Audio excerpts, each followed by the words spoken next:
bénissons également le Seigneur pour votre présence. Alléluia. Seigneur de gloire, nous te bénissons, nous te rendons grâce au Dieu. Merci pour ce temps que tu nous donnes. Laisse que ces temps soient de moments de victoire. Des temps qui seront restés de manière indélébile, Seigneur, dans nos vies. Oins-nous au travers de ta parole.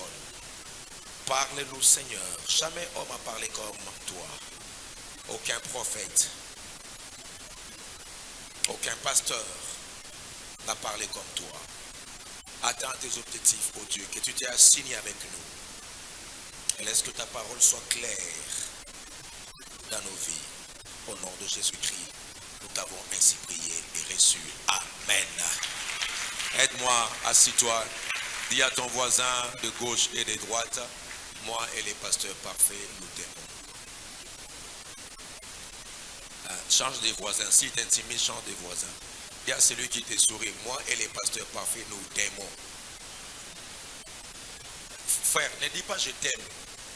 Si c'est une soeur, ne dis pas je t'aime, on ne sait jamais. Ainsi, ce moi et les pasteurs parfaits, nous vous aimons. Parce que la personne peut changer la louange. Je dis, oh, elle m'avait répondu le jour où elle avait dit je t'aime. Non. Alléluia. La joie de l'Éternel est notre force. Amen. Et j'ai beaucoup aimé la pensée que le Seigneur a déposée dans le cœur des organisateurs de ces assises. Jusqu'ici, le Seigneur nous a secourus. Jusqu'ici, le Seigneur nous a secourus. Et je ne suis pas venu juste libérer un message ou bien faire un devoir théologique, mais je suis venu moi aussi prier avec vous. Et j'ai prié le Seigneur que je sois d'abord moi-même le premier à bénéficier au maximum de ce que je vais dire et de l'onction qui est attachée à ces assises. Parce que à chaque manifestation est attachée une onction particulière et une bénédiction particulière. Et je crois fermement que ta présence en ces lieux, ta présence dans cette église, dans ces temples mythiques n'est pas un hasard. Dieu a permis à ce que tu sois là, malgré le combat que tu as, malgré l'adversité, que tu puisses écouter ce que je veux te dire. Je viens apporter ma pierre d'édification sur ces grands termes. Jusqu'ici, l'Éternel nous a secourus. J'ai lutté. Il y avait plusieurs thèmes et sous-thèmes et plusieurs textes qui passaient dans mon esprit. Mais Dieu a fixé cette pensée dans mon cœur. Va leur dire, c'est à cause du sang de l'agneau. Je n'attends pas. C'est à cause du sang de l'agneau. Alléluia. Et je suis fort convaincu qu'en sortant de cette réunion, en sortant de ces assises, tout ce qui est combat de ta destinée, tout ce qui est adversité dans ta santé, ce qui bloque ta vie, à cause de déclaration de Dieu, tu sortiras, je dis, libre et vainqueur. Est-ce que je parle à quelqu'un qui donne amen à cela? Je n'ai pas l'impression d'avoir le monopole de la parole, mais je vais juste essayer de libérer ce que tu as déposé dans mon cœur. Je nous invite à lire la parole de Dieu pour faire asseoir la pensée dans Apocalypse chapitre 12. Et nous lirons également notre texte de base qui est dans 1 Samuel, je pense bien, chapitre 7. Et on commencera par le verset 7. Mais tout d'abord, Apocalypse au chapitre 12. Comme vous le savez, nous sommes au verset 11. Au verset 11, si vous avez trouvé, nous sommes debout, gloire au Seigneur. Je bénis en tout cas la spontanéité que vous avez pour honorer la parole de Dieu. Je m'en vais lire là où vous êtes, si ensemble vous pouvez faire la lecture. Je suis d'abord dans Apocalypse chapitre 12, parce que vous savez, j'aime trop souvent expliquer dans le Nouveau Testament ce que l'ombre présente. Dans l'Ancien Testament, vous avez l'ombre, et vous trouverez des principes dans l'ombre, n'est-ce pas, qui ont leurs explications ou leurs implications dans le Nouveau Testament. N'oubliez jamais ces principes. Tout ce qui est dans l'Ancien Testament, c'est l'ombre. Donc vous trouvez affiché de manière claire tous les plans de Dieu dans le Nouveau Testament. Ainsi, je prie Dieu que nous puissions avoir la grâce de temps en temps, lorsqu'on présente un concept, n'est-ce pas, qui est dans l'Ancien Testament, que nous puissions voir l'éclaircissement de manière explicite et de manière correcte dans le Nouveau Testament. C'est là où nous restons dans la sainte doctrine. Alléluia. Donc quand vous allez dans l'Ancien Testament, il est important, pas forcément, mais il est important de pouvoir expliciter cela dans le Nouveau Testament. Donc je commence d'abord par ce qui est explicite par rapport au combat. Vous connaissez ce qui s'est passé au ciel. Il y a eu guerre au ciel. Laisse-moi te dire que la vie chrétienne n'est pas simplement une vie chrétienne en rose. La vie chrétienne est jalonnée de combats et de guerres. Pourquoi Dieu permet des combats? Parce que Dieu permet l'adversité, le combat dans ta vie pour te faire accéder à une autre dimension. C'est pourquoi quand tu saisis cette révélation, tu apprendras à louer Dieu dans le combat. Est-ce que je parle à quelqu'un? Tu apprendras à célébrer Dieu lorsque tu verras les combats. Et il quoi? Guerre au ciel. Regardez le verset 11. Non, commençons d'abord par le verset 7. Il dit, il y eut guerre dans le ciel. Est-ce qu'on peut ensemble lire? Allons-y. Michel et ses anges combattirent contre le dragon. Et le dragon et ses anges combattirent. Mais ils ne furent pas le plus fort. Et leur place ne fut plus trouvée où? Dans le ciel. Et il fut précipité, le grand dragon, le serpent ancien, appelé le diable et Satan. C'est lui qui séduit toute la terre. Il fut précipité sur la terre et ses anges furent précipités avec lui. Les versets 10. Et j'entendis dans le ciel une voix forte qui disait, maintenant le salut est arrivé, et la puissance et le règne de notre Dieu, et l'autorité de son Christ, car il a été précipité l'accusateur de nos frères. C'est lui qui les accusait devant notre Dieu jour et nuit. Le verset 11, on dit, ils l'ont vaincu à cause du sang de l'agneau et à cause de la parole de leur témoignage, et ils n'ont pas aimé leur vie jusqu'à craindre la mort. Lisons la partie B, la partie A ensemble, le verset 11. Ils l'ont vaincu à cause du sang de l'agneau et à cause de la parole de leur témoignage. Ils l'ont vaincu à cause du sang de l'agneau. La victoire est dans le sang de l'agneau. À cause du sang de l'agneau. Alors regardez en parallèle avec 1 Samuel, le chapitre 7. J'aimerais que c'est ça déjà une révélation lorsqu'on on cite les Écritures. La parole de Dieu parle mieux que nos mots, mieux que nos phrases. Écoute le verset 7. Allons-y, le verset 7 du chapitre 7, on dit, les Philistins apprirent que les enfants d'Israël s'étaient ensemblés à Mitzpah, et les princes des Philistins montèrent contre Israël. À cette nouvelle, les enfants d'Israël eurent comment? Peur de Philistins. Le verset 8, et ils dirent à Samuel, ne cesse point de crier pour nous à l'Éternel, notre Dieu, afin qu'il nous sauve de la main de Philistins, afin qu'il nous sauve de la main de Philistins. Ça j'aime, afin qu'il nous sauve de la main des Philistins. Cela laisse entrevoir que la main des Philistins était forte. Devant Israël, ils ont eu peur. Ils étaient tétanisés. Ils étaient découragés. Mais ils ont fait recours à l'arme de faible. L'arme de faible, c'est la prière. Prie, Samuel prie, afin que Dieu nous délivre de la main des Philistins. Le verset 9, ça j'aime. La Bible dit quoi? Samuel prie quoi? Samuel prie quoi? Est-ce qu'il y a des aigles? Il y a des gens qui ont la foi, qui doivent recevoir ces choses. Samuel prie quoi? Un agneau, et pas n'importe quel agneau, frère.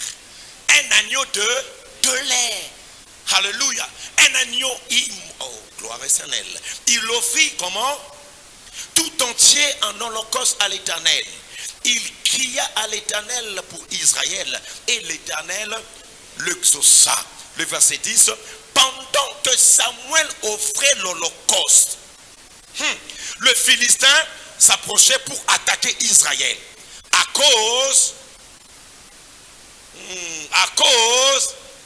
toi répète de l'agneau, à cause de l'agneau, l'Éternel fit retentir en ce jour son tonnerre à cause sur le Philistin.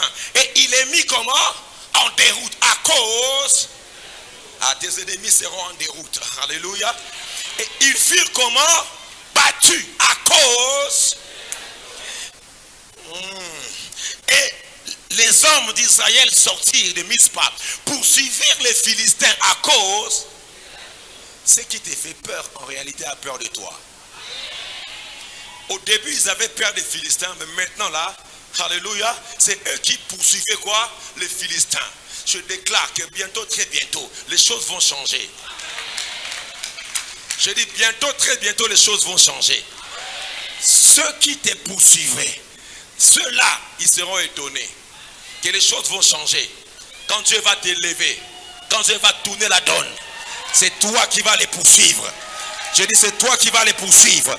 À cause de l'agneau. Et il fit quoi? Ils furent battus au-dessus de bêtes. Car est-ce qu'on peut acclamer la parole de Dieu? Veuillez vous asseoir. Alléluia. Et dans ce passage, nous voyons clairement qu'il y a de combat. Le Philistin représente tout ce qui est puissance de l'ennemi, puissance occulte. Le Philistin incarne, comme à l'époque des enfants d'Israël, Pharaon, qui embrigadait le peuple de Dieu pendant 400 ans d'esclavage.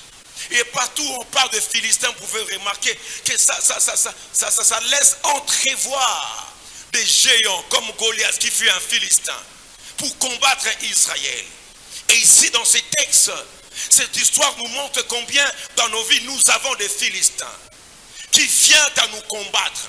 Et Dieu permet, comme je l'avais dit, qu'il y ait des combats, qu'il y ait l'adversité, parce qu'il a un plan pour notre destinée. Laisse-moi te dire que la grandeur de ton combat accuse ou montre la grandeur de ton élévation. À des grands combats correspondent aussi des grandes victoires. Alors que tu es beaucoup combattu, sache une chose, que tu as une destinée meilleure. Seules les personnes qui n'ont pas une destinée ne sont pas combattues. Parce que le diable risque de gaspiller ses forces. Mais il ne peut que combattre la personne qui a des choses. C'est pourquoi tu es chaque fois combattu. Combattu pour étudier. Combattu pour grandir. Combattu même dans l'auditoire. Combattu dans ta famille. En réalité, ce n'est pas parce que tu as péché. Ce ne sont pas les lois établies de ta famille. Ce ne sont pas, bien aimé, tes péchés ou bien les conséquences de tes parents. C'est tout simplement parce que tu as une destinée glorieuse. C'est pourquoi le diable te combat. Tu es chaque fois combattu par ta santé. Tu es chaque fois combattu, frères et sœurs, même par les gens de ta famille. Ainsi, même dans ton quartier, tu es combattu. J'ai compris une chose, que nous n'avons pas à lutter contre la chair, ni contre les sangs, mais nous avons à lutter contre les principautés, les dominations, les esprits méchants dans les lieux célestes en Christ. C'est pourquoi la Bible dit, quand il donne la promesse, le diable sait que lorsque la promesse de Dieu s'accomplit dans ta vie, plus d'une personne sera bénie, ta famille sera bénie. C'est pourquoi il te combat. En réalité, il ne te combat pas toi ton teint. Il ne combat pas que tu es clair comme les pasteurs parfaits, parce que moi je suis clair mais à l'intérieur. Il ne combat pas tes biceps parce que moi aussi j'ai des paquets, mais tu ne vois pas ça parce que c'est à l'intérieur. C'est le fait de beaucoup jeûner qui a fait ce que nous gardons un peu la ligne. Il te combat parce que Dieu a déposé quelque chose en toi. Et le Philistin le savait, mon frère. Le Philistin le savait que Dieu a appelé Israël à conquérir. C'est pourquoi le Philistin soit venu pour le combattre. Mais il dit à Jérémie, ils te feront la guerre. Ils te feront la guerre. Je suis en train de prophétiser sur toute personne qui a une destinée glorieuse, de faire entrer sa famille dans les plans de Dieu, de faire entrer l'église dans les plans de Dieu. Ils te feront la guerre. Je parle à toutes ces personnes qui sentent que le combat est acharné dans ta famille. Ils te feront la guerre, mais ils te vaincront quelquefois. Ils te feront la guerre, mais ils te vaincront de temps en autre. Ils te feront la guerre, mais ils te vaincront le lundi, le mardi, le mercredi, le jeudi, le vendredi, le samedi, peut-être le dimanche, peut-être au mois de janvier, peut-être février, peut-être que mars, peut-être qu'ils te vaincront au mois de juin, ou bien avril. Mais la Bible dit, ils te feront la guerre, mais ils te vaincront jamais. Ça veut dire, tu ne seras jamais vaincu par l'ennemi. Si tu es là, donne un amen de vainqueur. Je dis, donne un amen de vainqueur. Il y a des choses qui vont se passer ce soir. Ils ne te vaincront jamais. Le célibat ne te vaincra jamais. À qui je parle? À qui je parle? À qui je parle? À qui je parle? Le chômage ne te vaincra jamais. Je dis, tu ne mourras pas, mais tu vivras. Et tu rencontreras les œuvres de l'Éternel. Aide-moi à taper la main de ton voisin. Aide-moi à taper la main de ton voisin. Dis à ton voisin, tu es plus que vainqueur. J'ai dit, tu es plus que vainqueur. Tu es plus que vainqueur. Tu seras vainqueur de ce combat. Tu seras vainqueur de l'adversaire. Le diable est un menteur. Oh oh. À la fin, tu vaincras. Je dis, à la fin, tu vaincras. Ce n'est pas à cause du pasteur parfait. Ce n'est pas à cause du pasteur Joël. Mais c'est à cause de l'agneau. Les sorciers qui sont dans cette salle auront des crampes d'estomac. Ils pensent qu'on va prêcher doucement. Non, on va prêcher la victoire. Si c'est ton voisin, assistez. Si c'est ton voisin, assistez. Je suis en train de dire, les sorciers qui sont là auront des crampes d'estomac. Je suis en train de déclarer pour ton voisin la victoire à cause de l'agneau. Il a versé son sang. Lève ta main droite et déclare au nom de Jésus. Je déclare dans tous mes combats, je suis plus que vainqueur. Je suis plus que vainqueur par celui qui m'a sauvé. Car il est écrit, qui condamnera les élits de Dieu?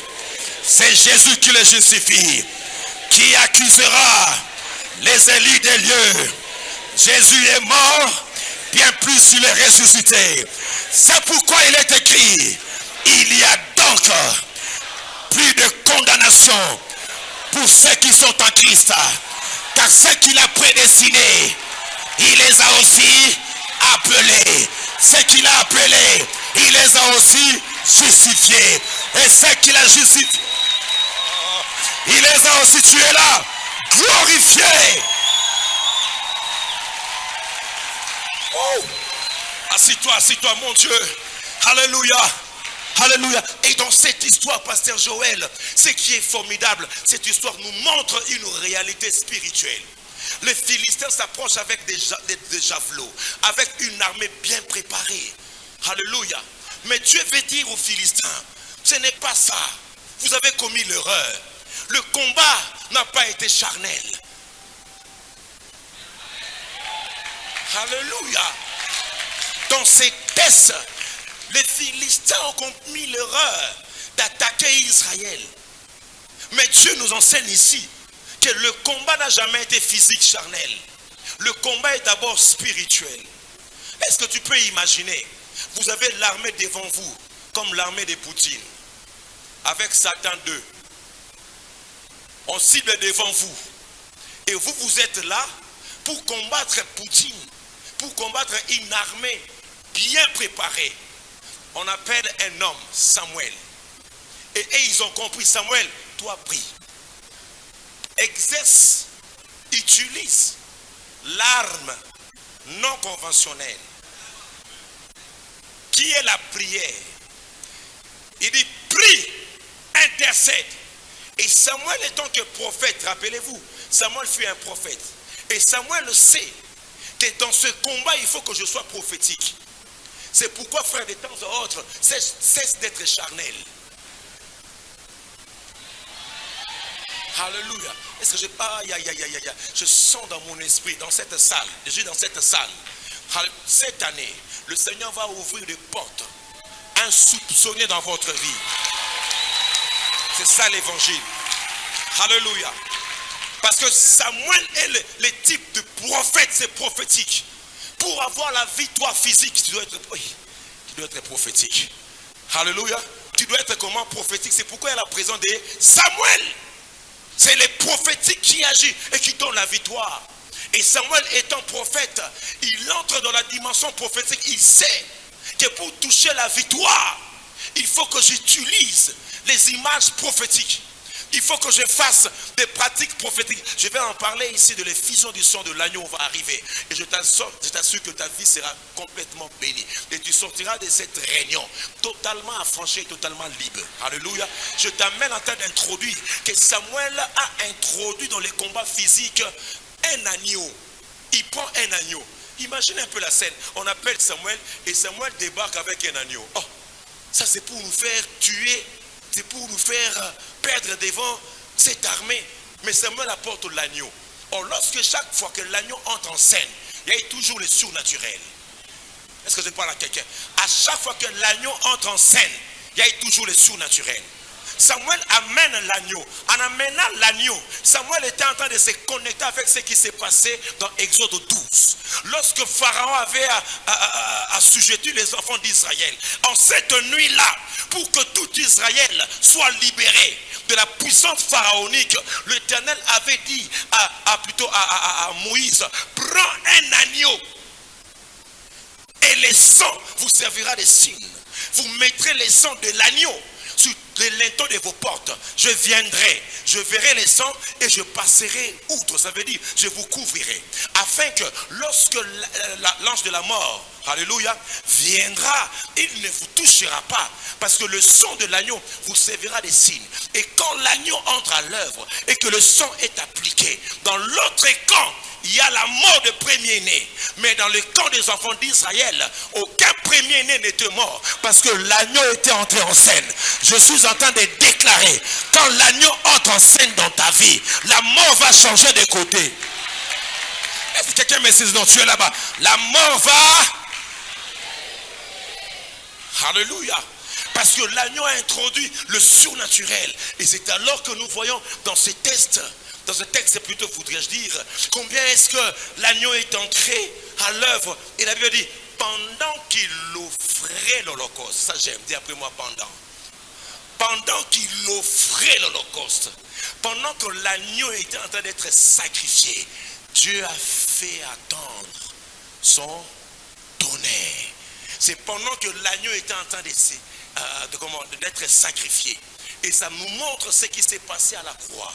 C'est là où j'entre dans la quintessence de mon message. Pendant que l'agneau était en train d'être sacrifié, le surnaturel est entré à l'œuvre. Pendant que l'agneau était en train d'être sacrifié totalement, alléluia, le Seigneur a mis en débandade les Philistins.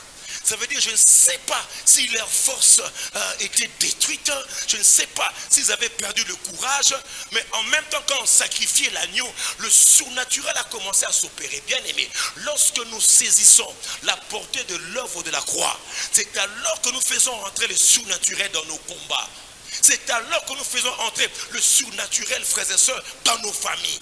Il faudrait que ce soir, nous puissions appréhender et saisir la puissance à cause du sang de l'agneau.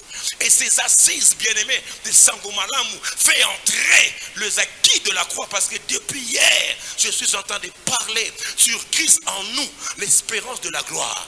Et encore ce matin, avant de venir ici, j'étais en train de bénir le peuple de Dieu, en leur montrant combien, par l'œuvre salvatrice de la croix, nous avons été rachetés. C'est ce qu'on appelle la rédemption. Et notre rédemption a été totale. Parce que si l'agneau de l'Ancien Testament, l'agneau de Moïse pouvait libérer tout Israël, et que l'agneau de Samuel pouvait libérer les surnaturels, à combien plus forte raison l'agneau de Dieu qui est Jésus-Christ. Est-ce que je parle à quelqu'un? Est-ce que je parle à quelqu'un? À combien plus forte raison l'agneau de Dieu qui est Jésus-Christ qui a versé son sang. Et bien aimé dans le Seigneur, comme je l'avais dit, il y a 7 points dans ce message pour te donner la victoire à cause de l'agneau. Quand vous avez vu avec les Philistins, ils vont reculer. Non, ils sont déjà en train de reculer. Et ils ne viendront plus jamais. Tu étais allé hier, non? C'est à cause de l'agneau. Tes ennemis vont dire non, on ne doit plus le toucher. Parce qu'il est exceptionnel. Parce que l'agneau avait versé son sang. Que le Seigneur m'aide à te faire comprendre ce qui s'est passé quand l'agneau est entré en scène. Vous êtes d'accord avec moi qu'à chaque fois que l'agneau entre en scène, il y a le surnaturel, il y a la délivrance, il y a la victoire. Il est entré dans Exode, il y a eu la victoire. Il est entré également, n'est-ce pas, avec Samuel, il y a eu la victoire. Mais quand il entre en scène dans l'histoire de l'humanité qui a été abandonnée, alléluia, à la main de l'ennemi, aux puissances occultes. Et Dieu a dit non, quelle est la solution pour mettre fin à tout ce qui attaque de l'ennemi, pour mettre fin à tout ce qui est lois établies, limitations. Dieu a permis à ce que l'agneau puisse entrer en scène. Il a dit, qui enverrai-je dans le ciel et sous la terre? Personne ne pouvait ouvrir les livres, ni d'Aaron pour le 7 sceaux. Ta famille, la destinée de ta famille était hypothétique parce qu'à l'Ancien Testament, on ne savait pas. Est-ce que les gens devaient rester-ils esclaves de la pornographie, esclaves des limitations, esclaves du vol, esclaves même de célibat. Il y a esclaves même de maladies dites incurables. Donc l'homme l'homme a été assujetti. Il n'y avait pas d'espoir. C'est pourquoi Jean a dit, il n'y avait personne dans le ciel, ni sur la terre, qui pourrait ouvrir les livres, ni d'un rang pour le 7 sceaux. Est-ce que la RDC doit-elle rester simplement dans la pauvreté? Lorsqu'il pleut, nous aussi nous pleurons. Non, mais il dit, voici Jean, ne pleure pas. Nous sommes de la génération de gens qui ne pleurent pas et qui savent. Au lieu de critiquer, nous sommes à Pépéukine. Ah, tu n'es pas là. Nous allons fléchir nos genoux. Il dit, Jean, ne pleure pas, car voici le lion de la tribu de Juda a vaincu pour ouvrir les livres et errant pour le 7 sceaux. Lorsque Jean se tourne, au lieu de voir les lions, il ne voit pas les lions, mais on lui a dit, Jean, voici le lion de la tribu de Juda. Mais lorsque Jean se tourne, au lieu de voir les lions, il ne voit pas les lions, mais il voit un agneau qui était là comme immolé, comme pour dire, Jean, pour l'humanité j'ai déjà pourvu, car l'agneau a été immolé avant la fondation du monde. La bonne nouvelle que je te donne, l'église, avant que les rosicruciens, avant que le franc-maçon, avant que le magicien, le marabout puissent se sacrifier, l'agneau a été déjà sacrifié avant la fondation du monde. C'est pourquoi j'aimerais te dire, le match est en différé. Si tu combats aujourd'hui, l'agneau a été déjà sacrifié pour toi. Alléluia. Et l'agneau devait aller jusqu'à la croix et verser son sang pour toi. Je dis verser son sang pour toi. Je prie le Seigneur Babola Pandai. Babolando Susute. Parce que tu reçois cette révélation. Et vous savez, quand l'agneau est entré à l'œuvre, il devait s'identifier à toi. Il devait s'identifier à l'humanité pour que le salut soit total. Alléluia. Pour que son sang soit un sang rédempteur. Et retenez une chose, suis-moi très bien. Ça c'est doctrinal. Quand on parle de l'œuvre de la croix, il faut commencer par Gethsemane. Et c'est ce qui m'a dit de te le dire. Les 7 points seront salutaires pour toi. L'agneau a versé son sang pas 2 fois. L'agneau a versé son sang pas 3 fois. L'agneau dans la doctrine ici, même dans les Écritures, alléluia, en termes de l'agneau qui te donne la victoire, comme Samuel, pour qu'on l'on dise, jusqu'ici l'Éternel nous a secourus. L'agneau a été sacrifié totalement. Il offrit à l'Holocauste en entièreté. Lisez bien les Écritures. Donc, Jésus a versé son sang 7 fois.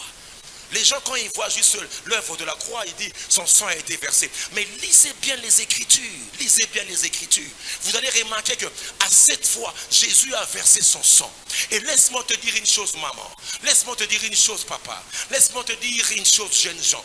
À chaque fois que Jésus a versé son sang, dans chacune des effusions, on parle ça effusion, dans chacune des effusions du sang de l'agneau, correspond la victoire dans tous les domaines de nos vies. C'est pourquoi les sangs devaient être versés 7 fois. Parce que le chiffre 7, c'est le chiffre de la perfection. Ce n'est pas en vain qu'il dit à Naaman, tu dois te jeter combien? 7 fois. Pour que la délivrance soit totale. Parce que ta délivrance doit être totale. Je refuse de délivrance partielle. Tu as la victoire à l'école, mais tu n'as pas la victoire aux fiançailles. Tu as la victoire au travail, mais tu n'as pas la victoire dans ta famille. Tu as la victoire dans le mariage, mais tu n'as pas la victoire dans la conception. Non, la victoire doit être totale. C'est pourquoi Christ devait verser 7 fois son sang. Est-ce que je parle à quelqu'un qui n'est pas encore marié ici? Reçois cela même de manière provisoire. Tu te marieras, victoire. Tu auras des enfants, victoire. Et tu verras les enfants de tes enfants, victoire. Est-ce que je parle à une maman qui est en ces lieux? Le fruit de tes entrailles seront bénis. Je refuse. N'a pas eu ma victoire partielle. Les lots liés, l'obo liété. Les lots maladie, l'obi guérison. Non, c'est... Aïe, aïe, aïe, aïe, aïe, aïe, aïe, aïe, aïe, aïe, aïe. Est-ce que je parle à quelqu'un? C'est pourquoi je déclare, somba déjà ma robe de mariage. Si personne ne s'est marié dans ta vie, dans ta famille, toi acclame, ton voisin est déjà marié. Pourquoi il n'acclame pas? Mais toi, somba déjà ma robe de mariage. Est-ce que je parle à quelqu'un? Alléluia. Et pour que ça soit total, il a versé 7 fois son sang. La première fois, ça c'est formidable. Et ça va s'attacher à toi. Et ce sont des implications du sang de l'agneau. C'est à cause du sang de l'agneau. La première fois que Christ a versé son sang, c'était à Gethsemane. Et laisse-moi te dire, quand Jésus vivait, je vous dis la vérité, son sang était tellement pur. Son sang est plus que le sang d'Abel. Le sang d'Abel crie vengeance, mais son sang crie pardon. Son sang est plus que le sang des agneaux de l'Ancien Testament. Et pour la première fois, il a versé son sang, c'était à Gethsemane. C'est à Gethsemane lorsqu'il priait, lorsqu'il a connaissé en priant. Oh, Jésus, gloire à ton nom. C'est pourquoi, frère, changeons notre manière d'adorer. On vient avec mollesse. Quand les chantres chantent ici, on ne sait pas pourquoi. Mais quand tu réalises ce que Christ a fait pour toi, bien aimé, je m'en manque de tes cravates. Je m'en manque de tes lunettes. Mais tu es trop beau, hein? Ce n'est pas de toi que je parle. Je dis, je m'en manque quand même, bien aimé, de nos vestes. Quand je viens devant l'agneau, je fais tomber, bien aimé, ma dignité à cause de son sang. Il a connaissé, il a vu la croix. Vous vous rappelez, il a vu la croix. Il a vu la croix. Et pendant qu'il priait, il a dit, Seigneur, si possible. Voyez l'agneau qui parle. Mon Dieu, mon roi, excusez-moi quand je parle de ces choses, ça me donne des chairs de poule. Si tu n'es pas des poules, des chairs de canard, je ne sais pas. Alléluia, alléluia. Oh, gloire à l'Éternel. Vous pouvez prendre ces versets et rapidement et comprendre ce que mon Seigneur a accompli d'abord à Gethsemane. Et donc, prends rapidement parce que je n'ai pas assez de temps, que le Seigneur m'aide. Si quelqu'un a l'onction qu'on puisse arrêter les temps, là tu lèves la main, je prie pour toi, tu arrêtes les temps et puis on fait juste une veillée. Dans Luc chapitre 22, le verset 44, la Bible dit, étant en agonie, il priait plus instamment et sa sueur devint comme de grumeaux de sang. De grumeaux de sang, qu'il tombait à terre. Comprenez une chose, que c'est pas pour embellir les pages de la Bible. À Gethsemane, son sang a coulé selon Luc. Et ce sang qui a coulé à Gethsemane de manière légale. Laissez-moi vous dire, ce ne sont pas des choses légales. Des effets légaux. Pas légaux. N'est-ce pas? N'est-ce pas? Oh, Ragabolobi. Alléluia. Alléluia. Et à Gethsemane, tellement qu'il a agonisé, il a versé son sang. C'était de manière légale. Quand il a agonisé, la Bible dit, sa sueur se transformant en grumeaux de sang. Bien aimé, ces phénomènes se développent, je ne sais pas, sous réserve de médecins qui sont là, lorsque quelqu'un est pris devant une forte tension, une épreuve, une peur, souvent avec des condamnés à mort. Lorsqu'on doit les exécuter le lendemain, la veille, ils développent des sensations comme ça, des grumeaux de sang, et puis tous les cheveux deviennent blancs. Pourquoi? C'est le stress à l'intérieur, c'est l'émotion à l'intérieur, c'est la honte, c'est le regret. Ça veut dire tout ce qui est émotionnel, tout ce qui est psychique. Ça veut dire c'est un combat à l'intérieur. Et Christ à Gethsemane a commencé à souffrir afin de manière légale de te guérir de tout ce qui est angoisse. Alléluia. De tout ce qui est tristesse. Il a senti comment est-ce qu'une femme sente lorsqu'elle a été rejetée par un fiancé. À Gethsemane, il a senti comment est-ce qu'un homme sent lorsque tu es limogé. Alors qu'à la maison tu as 10 enfants et que tu es locataire. Il a senti le stress.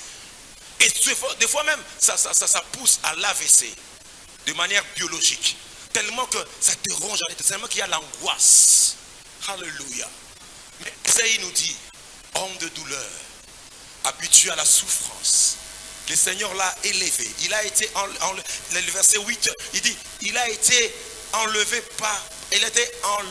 par l'angoisse et le châtiment. L'angoisse et le châtiment.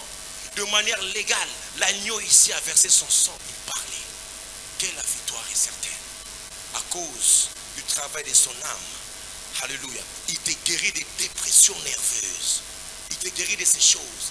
C'est pourquoi, frère, estime-toi heureux que son sang soit versé à Gethsemane. Pour te guérir des blessures intérieures, pour te guérir des dépressions. On parle de dépression. De dépression. Et le diable en profite derrière là. On a remonté à la monde qui va commettre des bons. Oh non, crise et l'équipe va bouiller. Tes dépressions, le diable en profite. Mais cela ne t'arrivera pas.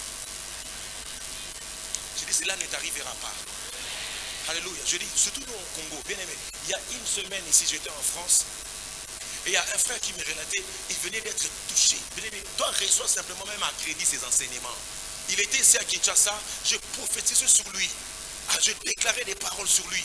Je dis, Dieu va te bénir, tu iras de l'avant. Le Seigneur va t'utiliser puissamment. Dès comme je déclare ici, tu ne sais pas là où Dieu va t'amener. Alléluia. Nous étions ici au Congo, je déclarais ces choses. Et ça fait plus de, je vais mettre 7 ans même. Et je suis allé en France, à Lille, il y a 2 semaines. J'ai vu le même frère. Mais quand il m'a dit, pasteur, tu te souviens de moi? Je ne pouvais pas me souvenir de lui. Il avait complètement changé. Je dis où? À la parole du salut, à la borne, le pasteur Marcelo. Il dit non, pasteur, je te rappelle que tu avais prophétisé sur moi. Mais quand je suis arrivé ici en Europe, j'ai vécu une épreuve dure. J'ai exposé mon travail, alléluia, là où il était. Et tous les Français se sont moqués de lui. Tellement qu'il balbutiait, tellement qu'il n'arrivait pas à dire le mot clair. Parce que vous savez, les Français que nous parlons ici, c'est les Français derrière des serres. Il y a les Français, alléluia, pas des Français de 8 secondes. Français, moutabou, tellement d'amour. Il arrivera en français. Donc quand lui il parlait là, on ne comprenait pas ce qu'il disait. Et même le professeur. Mais c'est quoi ça? C'est la honte de votre pays. Frère, il a été touché dans son amour propre, blessé intérieurement. Il m'a dit, pasteur, sur la première fois, je me suis dit, en tout cas, je me fais suicider. Il a dit, pasteur, j'avais déjà décidé dans mon cœur. Et moi, quand je suis déçu à l'intérieur, je baisse ma tête. C'est ce qu'il m'a dit. Je baissais ma tête et j'attendais la voix de quelqu'un qui me disait, monte jusqu'au 6e étage. Vous savez, ici, beaucoup ne se suicident pas. Là-bas, ils comprennent, bien aimé, même si tu n'as pas de salaire, tu perds le travail. Directement, ils se suicident. Et le gars monte jusqu'au... Lorsqu'il entre dans l'ascenseur, oh, lorsqu'il entre dans l'ascenseur, il appuie 6e étage. Oh mon Dieu. Il appuie 6e étage. Et il dit, pasteur, on a commencé à monter. Et quand on monte dans l'ascenseur, j'étais seul. Et parce que j'avais la tête baissée, quand j'entre, j'appuie directement 6. Je me dis, dès qu'on arrive au 6e étage, je sors et puis je plonge. Déjà décidé. Et il entre, il appuie, il monte. Mais il avait les yeux comme ça, il monte. Et quand il monte, il sent comme si quelqu'un était derrière lui. À l'ascenseur, quelqu'un qui était derrière lui. Et puis quand il regarde par terre, il voit le pied de quelqu'un. Mais tellement qu'il était pris par l'angoisse. Et il a entendu la voix de cet homme qui dit, je suis le premier. Lui, il n'a pas compris. Je ne vous parle pas des choses lues dans un livre. Dieu n'est pas un Nigérian, Dieu n'est pas américain, Dieu aussi.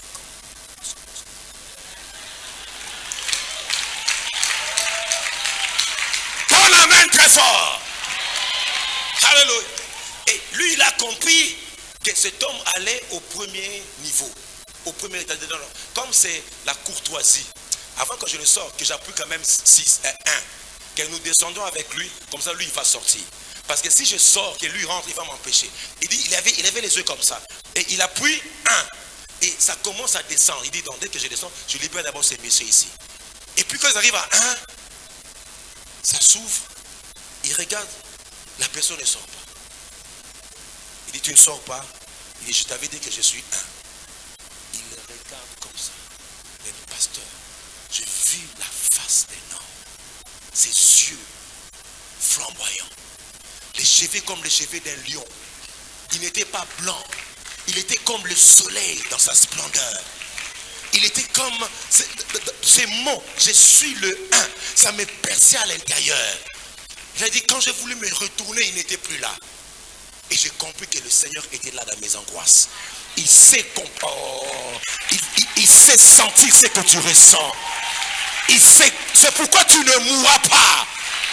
Il a dit, pasteur, après ces instants, je suis sorti. Mon corps a été renouvelé. La force est entrée en moi. C'est pourquoi j'ai compris, frère, lorsqu'on dit les jeunes gens se fatiguent, les adolescents se lassent, mais ceux qui se confient en l'Éternel renouvellent leur force. Ils marchent, ne se fatiguent point. Ils courent, ne se lassent point. Il m'a dit, pasteur, je suis rentré. J'ai terminé mes études. Et après mes études, chose rare qui ne se passe jamais en France, on m'a embauché dans une entreprise en France. Et lorsque j'étais là, il était déjà patron d'une entreprise, je vous dis maintenant. Et il donnait les communiqués en Europe avant que moi je prêche. Oh, il est long à toi et long à te. Yangon a lobby par comme là-bas. Aide-moi à taper la la main de ton voisin. Dis à ton voisin, ne pleure pas. Il a tout accompli. Là où tout le monde meurt, toi tu ne mourras pas. Relève ta force et marche. Est-ce que je parle à quelqu'un? Est-ce que je parle à quelqu'un? Le suicide n'aura pas lieu dans ta vie. Yo, on se suicider, on combat la malade ou passer à Gethsemane, son sang a coulé. Est-ce que quelqu'un qui est là à cause de l'agneau? Qui à cause de l'agneau? Ezangate bitumba oyo ezali kambo agneau. Yango Samuel na amemi nani agneau. Yango pe ngai pe boyoka lingala. Je fais entrer l'agneau dans ta vie. Tout ce qui est dépression, AVC, tu ne feras pas des AVC. Alléluia, tu ne feras pas des AVC. Assis-toi. Alléluia. C'est pour te donner de manière légale la victoire sur les dépressions. Je parle à quelqu'un. Tu arriveras. Et la deuxième fois que Christ a versé son sang, que l'agneau est entré en l'œuvre, c'est lorsqu'on lui a fait porter la couronne d'épines. Alléluia. Je ne suis pas venu dire ta prophétie, Dieu te connaît. Je suis en train de te rappeler ta victoire est à la croix. Est-ce que je parle à quelqu'un? C'est ça la maturité spirituelle. Comprendre l'œuvre de la rédemption. Lorsqu'il a versé son sang à la croix. Oh mon Dieu, on me donne 10 minutes. Alléluia. 20. Eh, mon collègue l'église a dit 20. Gars, écoute, papa même disait mon 20. Qui est d'accord? Le travail est plus facile. Alléluia. Lorsqu'on lui a fait porter quoi? La couronne d'épines. Suis-moi très bien, frère. Il y a la victoire à tous égards. Ce n'est pas un hasard. Et la couronne d'épines, il faut bien insister, la couronne d'épines. Et en Moyen-Orient, ces épines avaient une longueur de 7 cm. Et c'était souvent empoisonné. Ce n'est pas comme les banzoubés d'ici, non. Les banzoubés originales là. Ça a été de poison. Alors lorsqu'on te met sur la tête, et la Bible dit, lorsqu'on a mis la couronne d'épines sur Jésus, vous pouvez lire ça même à la maison, je n'ai pas assez de temps pour tout décortiquer, vous pouvez lire pour la circonstance, le Matthieu chapitre 27, le verset 29, on dit, ils dressèrent une couronne d'épines qu'ils posèrent sur sa tête, et ils mirent un roseau dans la main droite, puis s'agenouilla devant lui, et est en train de rire, je paraphrase, en disant, salut, salut, roi des Juifs. Le verset 30, on dit, excusez-moi, je dois porter les lunettes. Et il crachait contre lui, prenant le roseau et tapait sur sa tête. Taper sur sa tête, ça veut dire, on a déjà mis la couronne d'épines, mais on prend le roseau, on tape sur ta tête, pour que les épines entrent réellement dans la cuir chevelure. Et c'est ce qui s'est passé à la croix. C'est la deuxième fois qu'on parle de l'effusion. Quand on parle d'effusion, c'est ce qui coule à flot. C'était à Gethsemane. Et maintenant, quand ça coulait à flot, là, de manière légale, c'était de manière légale. Jésus a souffert pour que les épines n'aillent pas droit sur toi. C'est pourquoi les Philistins changeront d'avis. C'est pourquoi c'est toi qui poursuivras les Philistins. Si l'agneau des filles de Samuel a fait cesser le combat, mais toi, l'agneau qui a porté la couronne d'épines. Est-ce que tu parles à quelqu'un? Et, alléluia. Les épines là, ma soeur, ça représente tout ce qui te tourmente dans ta vision, dans ta pensée, maman. Alléluia. Et on l'a enfoncé sur sa tête. Laisse-moi te dire une chose.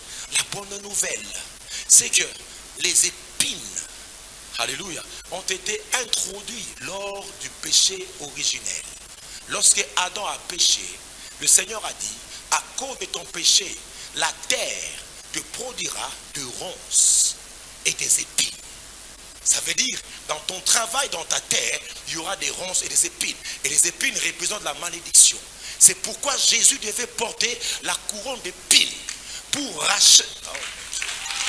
Oh mon Dieu, je sens que je parle seul. Alléluia. Pour arranger ce que Adam a commis comme péché, qui a produit les épines sur la terre. Est-ce que je parle à quelqu'un? Or, le Seigneur dit, Dieu plaça un jardin en Éden. Mais les jardins, c'est là où il y a des fleurs. Les jardins, ils ne peuvent pas avoir des épines sauvages. Alléluia. Ils étaient où? Dans un jardin, suis-moi bien, dans un jardin. Et à cause du péché, le jardin est transformé à un lieu des épines. À un lieu où il ne fait pas beau vivre.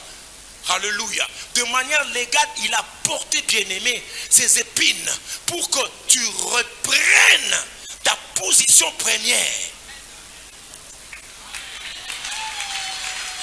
Est-ce que je parle à quelqu'un qui reçoit ces choses? Alléluia. Et je dis une chose. Ta vie, alléluia, ne sera pas transformée. Mais ta vie va reprendre l'image que Dieu a de toi, un jardin. Je veux te le prouver. Regardez Jean chapitre 19, le verset 41. Jean chapitre 19, le verset 41. Je sens quelqu'un aimer cette parole.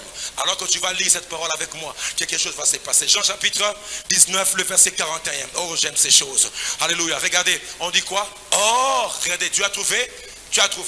On met les versets quelque part ici. Nous, on a un écran géant là-bas, ça passe. On dit quoi? Or, on parle lorsque Christ est ressuscité. C'est lorsque Christ est ressuscité.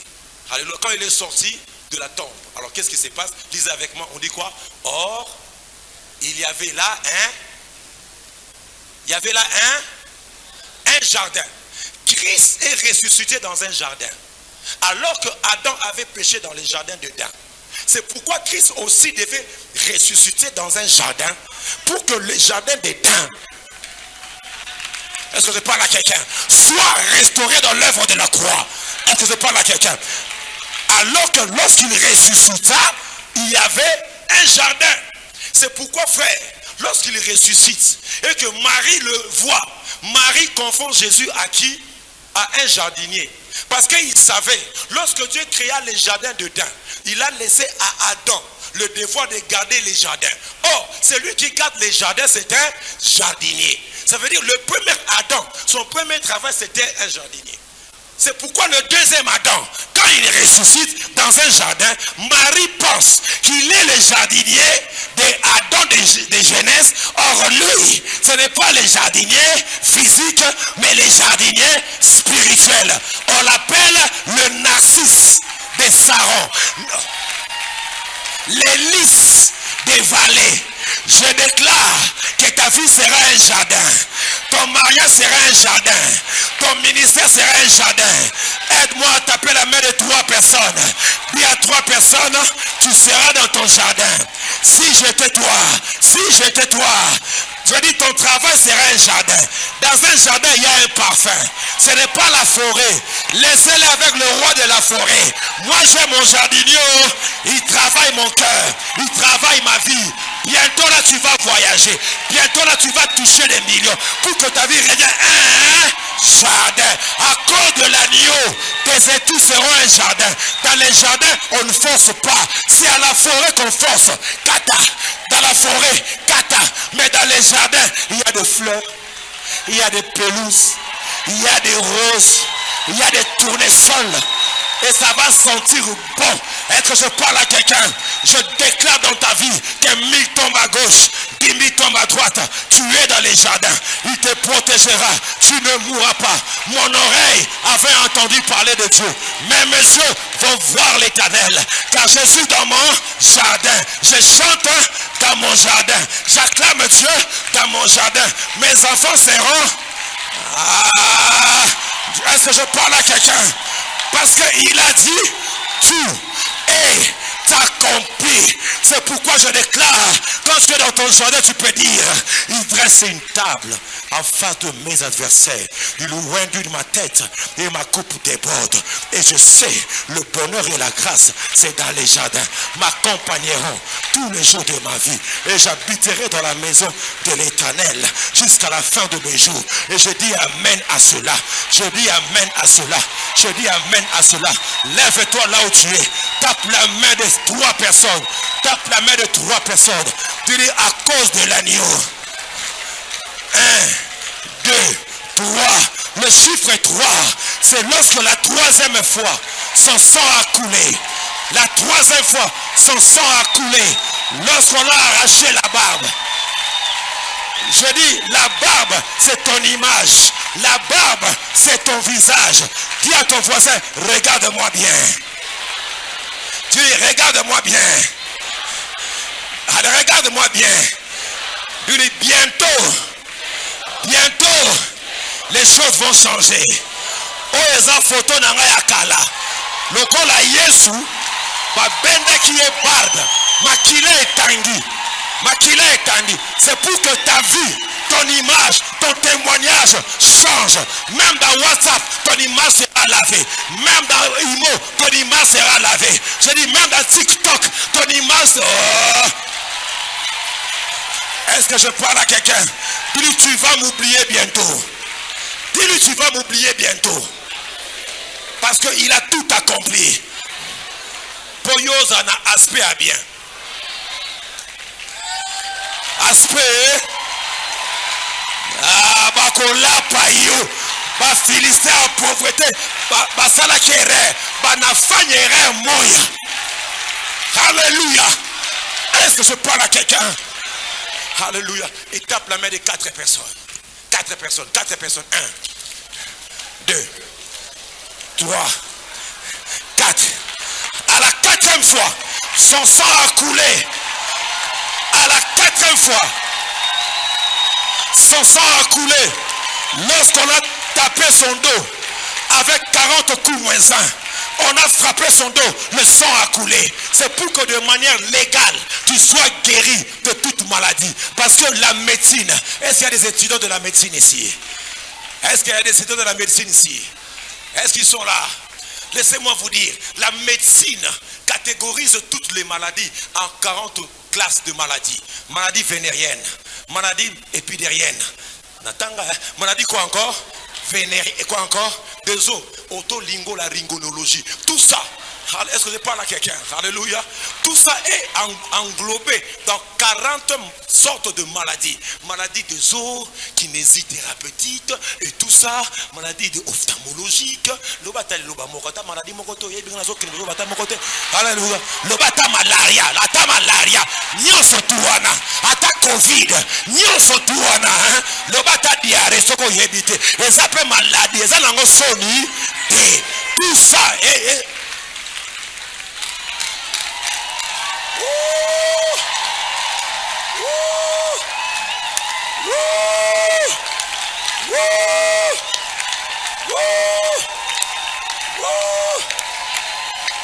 Alléluia. 40 catégories de maladies. Alléluia. 40 catégories de maladies. Or, l'apôtre Paul dit, j'ai reçu 40 coups moins 1. Alléluia. Donc, non, j'ai fait l'erreur. C'est 39 catégories de maladies. Alléluia. Mais lui, il a reçu 40 coups moins 1. Alléluia. C'est comme pour dire, quand on donne, vous connaissez le flacon que le Romain utilisait. Ça, c'était comme une sorte de fouet. Et aux limites, il y avait 13 bandes. Et à la fin de 13 bandes, il y avait des plombes, il y avait des choses comme des gilettes, pour bien comprendre, des clous. Alors quand on frappait la victime, on tirait. Comme il y avait 13 bandes, quand on tire, ça donne combien? 13 plaies payantes. Ça déchire 1, 2, 3, 4, 13. Parce qu'on doit tirer. Si on te donne 3, tu meurs. Mais avant que l'homme soit crucifié, on donne au-delà de 3, tu meurs. Avant que l'homme ne soit crucifié, on donne d'abord 40 coups moins 1. Ça veut dire quand on a frappé Christ, comme le Romain était des experts en flagellation, il devait veiller à ce que Jésus puisse recevoir. On appelle ça la flagellation. Alléluia. On frappe une fois, on tire 13, ça donne combien? 13 plaies payantes. Et lorsqu'on donne 2 fois, ça fait combien? 26. Nous sommes à Unikine, faites attention. Alléluia. Et on donne 3 fois, ça fait combien? Autricheté. Combien? 39. Ça veut dire, la bonne nouvelle, c'est que à chaque catégorie de maladie correspond une plaie pour la guérison. Car il est écrit, par ces mères tissures que nous sommes sauvés. Je guéris, je déclare dans ta vie, tout ce qui est maladie de la peau, tu en seras guéri. Tout ce qui est gastrite, tu es guéri maintenant. Alors que je libère cette parole prophétique, je dis tout ce qui est maladie psychosomatique, ce qui a tué ton père ne te tuera pas. Parce que l'agneau est entré. Je déclare que la maladie de votre famille n'est pas ta maladie. Sois guéri de cécité. Sois guéri de la dysménorrhée. Sois guéri, bien-aimé, dans tes trompes.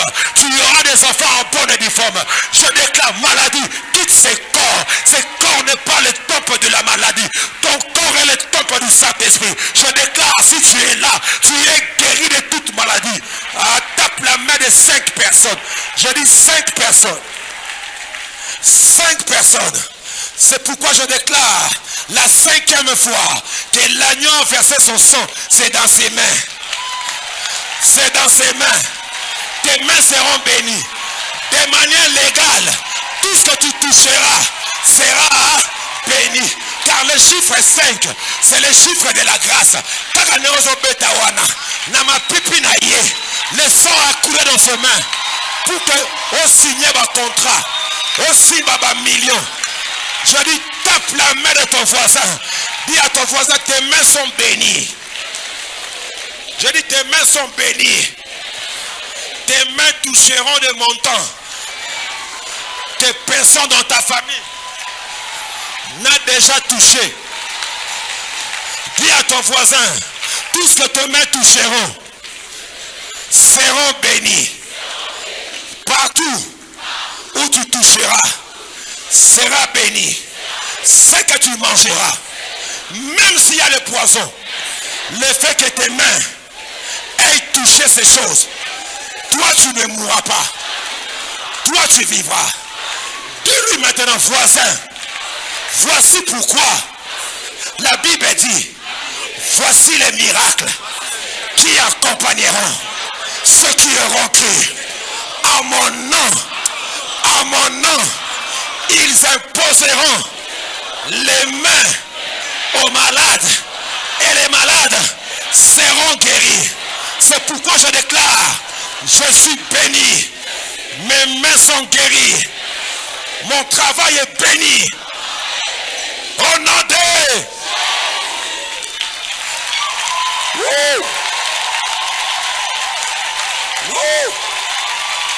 C'est pourquoi dans ta main, tu as 5 doigts.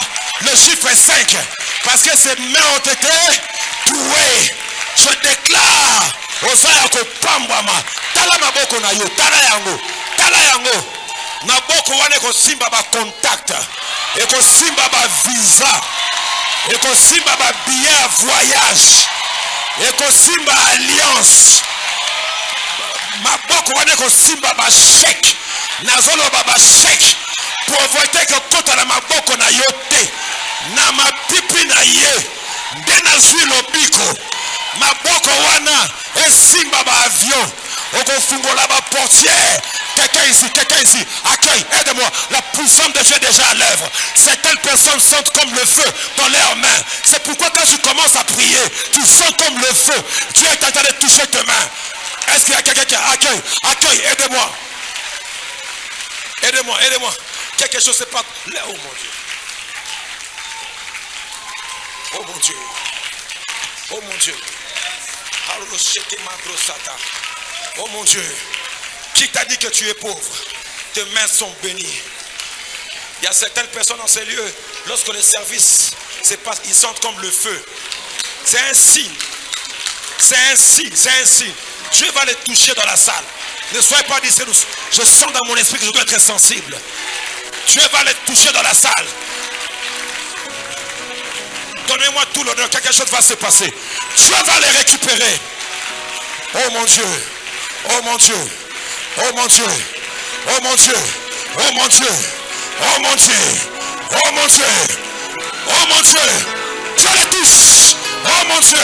La présence de Dieu est forte. Jésus est là. Jésus est là. Il regarde ses mains. L'agneau entre à jour. L'agneau entre à jour. Robo sheke. Mantere seke. Je suis en train d'arriver. La 6e fois que son sang a coulé, c'est dans ses pieds. La 6e fois que son sang a coulé, c'est dans ses pieds. Certaines personnes sentiront l'envie de marcher ici. Partout où tu marcheras sera béni. La 6e infusion, c'est dans le pied. Alors que tu vas te déplacer, tu vas t'avancer ici. Je sens Jésus en cet endroit. Le pas que tu fais là, je vois prospérité. Je vois le bonheur et la grâce t'accompagneront à la 6e fois que son sang a coulé. Protocole, aidez-moi. Protocole, aidez-moi. Dieu va utiliser les pieds de certaines personnes pour la marche, pour la marche, pour la marche. Ta vie ne se limitera pas là. Dieu va te faire sortir du lot. C'est pourquoi il dit, le bonheur et la grâce m'accompagneront. Tes pieds sont bénis. J'ai dit, tes pieds sont bénis. L'otakabasha. N'arrête pas. Le sang est là. Le sang est là. Et le sang est là. Je parle à une femme. Je parle à une jeune soeur. Je parle à un jeune homme. Tes pieds sont bénis.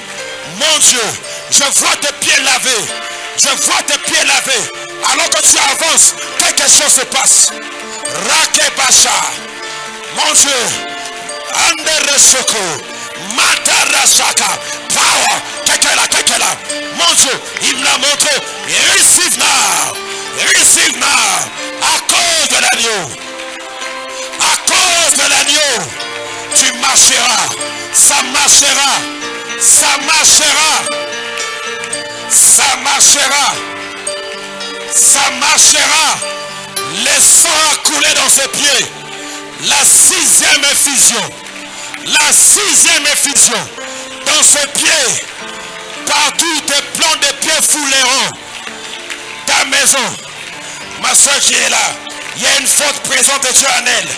Elle là. En boucle d'oreille rouge. C'est prophétique. En boucle d'oreille rouge. C'est prophétique.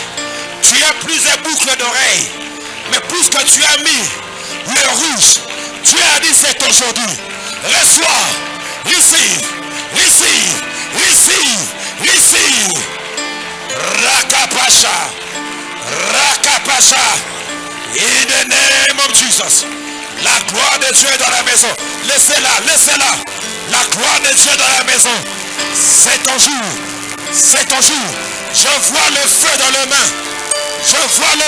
mains. Tu arriveras.